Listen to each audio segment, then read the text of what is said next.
In order to get this cap off, I had to pretty much take this pick and get the parts of the lock off. You can see kind of like twists in. This is the new one, of course, and if you turn it over, you can see just how difficult it was.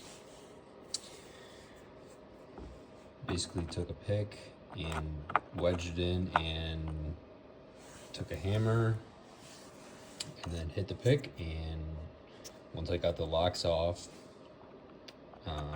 twisting it to the left, it kind of just popped itself out. I'll show you what that looks like. You can see it's kind of out and open now. And also my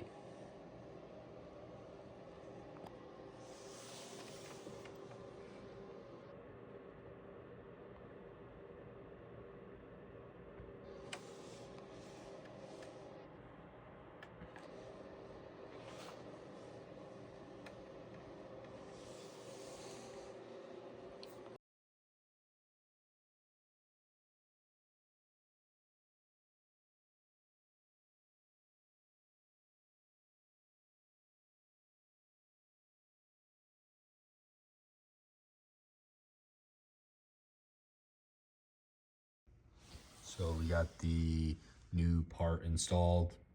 Very difficult to see way back there. Haven't had any leaks after installing it. Still have a messy engine bay. But what I had to do to reinstall the plastic piece, some people refer to it as the plunger, or I believe it's the oil temp pressure, something like that, cap. You'll be able to figure out the name. I'll put the part number in the description. They call it an oil filter cover.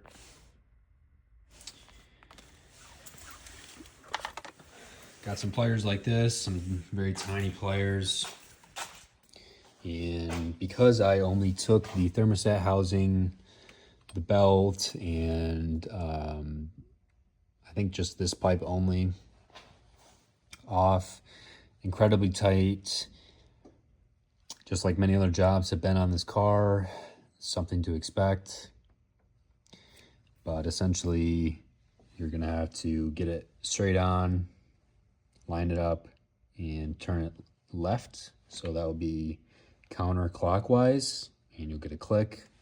I had to get it to the point where it was almost flush, and luckily I had someone else with me to hold it and almost take a little pick or screwdriver and very carefully adjust it as needed, because it seemed like it just did not want to get flush. There's a lot of tension on that spring.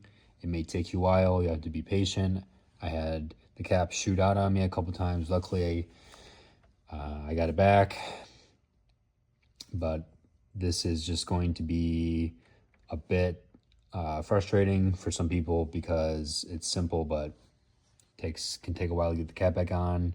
The more you take off, I'm sure the easier it will be to get in there and get the cap on. This is also a unique issue because I already did my oil filter housing gasket, so my older oil filter housing was not leaking.